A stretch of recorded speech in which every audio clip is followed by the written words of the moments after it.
Assalamualaikum warahmatullahi wabarakatuh. Perkenalkan, saya Afifah Nur Izah dengan NIM 202020201128 dari kelas PGMI 1, Program Studi Pendidikan Guru Madrasah Ibtidaiyah, Universitas Islam Negeri Raden Fatah Palembang. Pada video kali ini saya akan menjelaskan materi pembelajaran Bahasa Indonesia kelas 5 SD atau MI pada tema 4, subtema 1 yaitu tentang pantun. Video ini diajukan untuk memenuhi tugas ujian akhir semester mata kuliah Metodologi Pembelajaran Bahasa Indonesia MI dengan dosen pengampu Ibu Hani Atus Solihah MPD. Baiklah, langsung saja ke penjelasan materinya.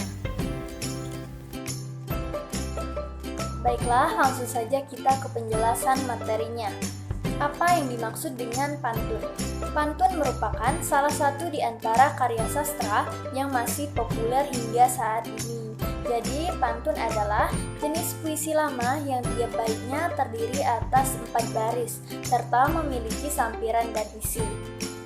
Menurut Kamus Besar Bahasa Indonesia atau KBBI, pantun adalah bentuk puisi Indonesia atau Melayu. Tiap bait biasanya terdiri atas 4 baris yang bersajak, ABAB. Dalam setiap baris terdiri atas 8 sampai 12 suku kata. Baris pertama dan baris kedua disebut dengan sampiran. Sampiran biasanya tidak punya hubungan dengan bagian kedua yang menyampaikan maksud, selain untuk mengantarkan rima saja. Baris ketiga dan baris keempat disebut dengan isi. Isi merupakan tujuan atau maksud dari pantun. Pantun berasal dari kata Minangkabau, yaitu patuntun, yang berarti penuntun. Awalnya, pantun merupakan salah satu di antara bentuk sastra lisan. Namun, saat ini sudah sering dijumpai pantun dengan bentuk tertulis. Kemudian, seiring berjalannya waktu, pantun telah berkembang sebagai media penuturan pesan dengan permainan kata-kata. Sisi lain, dalam pembuatannya tidak bebas. Saat menyusunnya, pantun terikat pada aturan-aturan tertentu. Itulah mengapa penting memahami secara mendalam mengenai pantun, mulai dari ciri-ciri, fungsi, jenis, hingga contohnya. Dan pengertian pantun menurut para ahli. Menurut Herman Waluyo, pantun adalah jenis puisi Melayu yang asli dan sudah lama mengakar dalam budaya masyarakat. Kemudian menurut Kaswan dan Rita, pantun merupakan satu di antara jenis puisi Melayu di mana dalam satu baitnya terdiri dari 4 larik dan mempunyai sajak ABAB. Untuk larik pertama dan kedua diberi nama sampiran, sedangkan larik ketiga dan keempat dinamakan isi. Kemudian menurut Ali Syahbana, pantun adalah satu di antara jenis puisi lama yang dikenal oleh orang dulu dan telah dikenal masyarakat sejak lama sekali. Ciri utama pantun adalah setiap baitnya terdiri atas 4 baris dan berisikan sampiran serta isi pantun. Kemudian kita ke materi selanjutnya yaitu fungsi pantun. Yang pertama, pantun berfungsi sebagai alat pemelihara bangsa. Kedua, pantun berperan sebagai penjaga fungsi kata dan kemampuan menjaga alur berpikir. Nah, jika orang masih menggunakan pantun, itu artinya dia telah berusaha menjaga fungsi kata serta mampu menjaga alur berpikir, meskipun akan memberikan nasihat. Namun, orang yang berpantun akan memilih perkataan sebelum mengutarakan. Kemudian yang ketiga adalah pantun melatih seseorang berpikir tentang makna kata sebelum berujar. Nah, pantun melatih seseorang berpikir tentang makna yang ingin disampaikannya sebelum mengucapkan pada orang yang dituju agar tidak menyakitkan. Kemudian, pantun juga melatih orang berpikir secara asosiatif. Orang yang berpantun akan terlatih untuk berpikir asosiatif. Nah, dia akan berhati-hati dalam mengambil suatu kata, karena kata yang dipilih akan memiliki kaitannya dengan kata-kata yang lain. Kemudian, ciri-ciri pantun. Yang pertama, pantun bersajak ABAB. Kedua, satu bait terdiri atas 4 baris. Yang ketiga, tiap baris terdiri atas 8-12 suku kata. Kemudian pantun terdiri atas 2 bagian, yaitu yang pertama sampiran. Sampiran merupakan kata-kata dalam 2 baris pertama atau baris ke-1 dan kedua di setiap bait. Kedua adalah isi. Isi merupakan kata-kata dalam 2 baris terakhir atau baris ketiga dan keempat di setiap bait. Kemudian struktur pantun. Struktur pantun yang pertama adalah bait. Bait adalah banyaknya baris dalam sebuah pantun. Misalnya 2 baris, 4 baris, 6 baris, 8 baris, dan sebagainya. Kemudian yang kedua, baris atau larik adalah kumpulan beberapa kata yang memiliki arti dan bisa membentuk sampiran atau isi dalam sebuah pantun.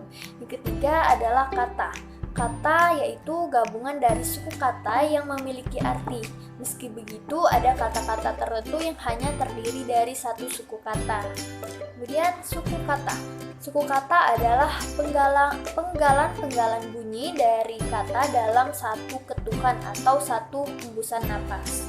Yang kelima adalah rima. Rima yaitu pola akhiran atau huruf vokal terakhir yang ada pada pantun. Kemudian sampiran. Sampiran adalah bagian pantun yang terletak pada baris ke-1 dan kedua yang merupakan awal dari sebuah pantun atau sampiran. Merupakan unsur suasana yang mengantarkan menuju isi atau maksud dari pantun tersebut. Kemudian isi. Isi adalah bagian pantun yang terletak pada baris ketiga dan keempat yang merupakan isi kandungan atau pokok dari tujuan dari pantun tersebut. Nah, pantun dapat digolongkan menjadi 3 sesuai dengan siklus kehidupan atau usia manusia. Yang pertama adalah pantun kanak-kanak. Pantun kanak-kanak berisi tentang sukacita. Kemudian pantun muda. Pantun muda berisi tentang perkembangan. Kemudian pantun tua. Pantun tua berisi tentang nasihat.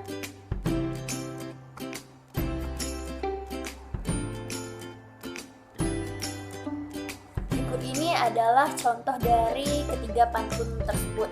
Yang pertama yaitu pantun kanak-kanak. Yuk kita baca. Terbang rendah burung kupilang, hinggap di dahan sambil menoleh. Hatiku senang tidak kepalang, ayah pulang membawa oleh-oleh. Nah, pada baris pertama dan kedua yaitu terbang rendah burung kupilang, hinggap di dahan sambil menoleh merupakan sampiran. Sedangkan baris ketiga dan keempat, hatiku senang tidak kepalang, ayah pulang membawa oleh-oleh merupakan isi dari pantun tersebut. Kemudian pantun muda. Indah niat burung kakak tua, terbang tinggi tanpa ragu, telah lama tidak bersua, hati sedih karena rindu. Kemudian pantun tua. Enak benar tinggal di batu jajar, segar udaranya indah dan permai. Anak sekolah rajinlah belajar, agar cita-citanya kelak tercapai.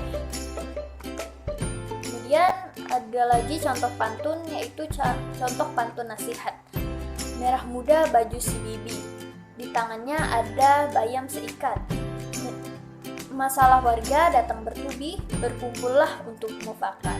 Nah, makna dari pantun tersebut yaitu setiap manusia hendaknya menyisihkan waktu untuk berkumpul bersama warga kampungnya.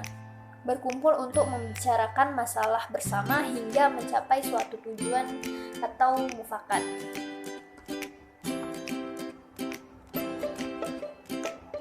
Pantun merupakan cara yang tepat untuk menyampaikan nasihat-nasihat. Nasihat bagi individu maupun bagi kelompok. Pada pembahasan sebelumnya telah disajikan pantun yang mengandung makna pentingnya kerjasama dan mufakat dalam masyarakat. Kerjasama dan mufakat merupakan warisan budaya masyarakat Indonesia. Warisan budaya inilah yang harus dipertahankan dan ditingkatkan. Demikianlah penjelasan dari saya. Terima kasih. Wassalamualaikum warahmatullahi wabarakatuh.